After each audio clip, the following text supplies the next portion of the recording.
ഇന്നത്തെ ടോപ്പിക് വേദനയുള്ള ഉപ്പൂറ്റിയുടെ മുകളിൽ ഉള്ള മുഴ. ഇതിൽ 2 പോയിൻറ്റ്സ് ഉണ്ട്. വേദന ഉണ്ടാവും, ഒരു സ്വെല്ലിങ് അല്ലെങ്കിൽ ഒരു മുഴ ഉണ്ടാവും. നമ്മൾ ഉപ്പൂറ്റിയുടെ അവിടെ വേദന വരാൻ പല കാരണങ്ങളുണ്ട്, വെറുതെ ഒരു സ്വെല്ലിങ് അല്ലെങ്കിൽ മുഴ വരാൻ കാരണമുണ്ട്. ഇന്നത്തെ ടോപ്പിക് ആ മുഴയുടെ വേദനയുള്ള സ്വെല്ലിങ്ങാണ്, പെയിൻഫുൾ സ്വെല്ലിങ്. ഇതിൻ്റെ കാരണം ഒരു തഴമ്പ. നമ്മൾ ഈ ജിം അടിക്കുന്ന ആൾക്കാർക്ക് അല്ലെങ്കിൽ ഈ നല്ലോണം ജോലി ചെയ്യുന്ന ആൾക്കാരുടെ കയ്യിൽ തഴമ്പ് വരുമല്ലോ, സെയിം പ്രിൻസിപ്പിൾ. നമ്മളുടെ ഉപ്പൂറ്റിയുടെ എല്ലും നമ്മളെ ഉപ്പൂറ്റിയുടെ ഞരമ്പും തമ്മിലിങ്ങനെ ഒരയുമേ തഴമ്പ് വരും.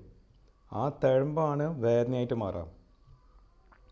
സോ ദ ക്വസ്റ്റ്യൻ ഈസ്, തഴമ്പ് വരാൻ കാരണം എന്താ? എല്ലാവർക്കും വരാറില്ല. ദാറ്റ് ഈസ് ബിക്കോസ് ഈ മസിലിൻ്റെ പവർ കുറയുമ്പോഴാണ് ഈ പ്രോബ്ലം വരുന്നത്. പവർ കുറയാൻ കാരണം എന്താ? ഒന്നുകിൽ വെയിറ്റ് കൂടിയ കാരണം, അല്ലെങ്കിൽ ചില ആൾക്കാർക്ക് പ്രായം കൂടുന്തോറും ഈ ഭാഗത്തെ രക്തോട്ടം കുറയാൻ തുടങ്ങും. ഇത് കാണാറുണ്ട് അങ്ങനെ. സോ അതിൻ്റെ പുൾ, ഞരമ്പിൻ്റെ പുൾ, എല്ലിൻ്റെ മുകളിലുള്ള പുൾ കുറയാൻ തുടങ്ങും. അപ്പോൾ ഇങ്ങനെ ഒരയുമ്പോൾ സ്വെല്ലിങ് വരും. സോ ട്രീറ്റ്മെൻറ്റ് എന്താ? വളരെ സിമ്പിളാണ്. മസിലിൻ്റെ ശക്തി കൂട്ടിയാൽ മതി. ഫിസിയോതെറാപ്പി ചെയ്തിട്ട് മസിലിൻ്റെ ശക്തി കൂട്ടിയാൽ എല്ലിൻ്റെയും ഇടയിൽ ആ ലോഡിങ് കുറയും. ചില ആൾക്കാർക്ക് ഇത് ചെയ്തിട്ടും മാറിയിട്ടില്ലെങ്കിൽ നമ്മൾ ധരിപ്പിച്ചിട്ട് ആ മുഴ മാറ്റേണ്ടി വരും. മാറ്റിയിട്ട് ഈ ഞരമ്പിൻ്റെ അറ്റാച്ച്മെൻറ്റ്, എല്ലിലേക്കുള്ള അറ്റാച്ച്മെൻറ്റ് നമ്മൾ മാറ്റി പിടിപ്പിക്കും, കുറച്ചുകൂടിയും പുൾ കിട്ടാൻ.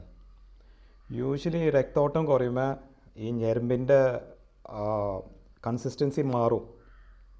സോ ആ ദ്രവിച്ച് പോയ ഞരമ്പ് ചിലപ്പോൾ എടുത്ത് കളയേണ്ടി വരും. എടുത്ത് കളഞ്ഞിട്ടാണ് നമ്മൾ വേറെ സ്ഥലത്തേക്ക് പിടിപ്പിക്കുന്നത്. Thank you.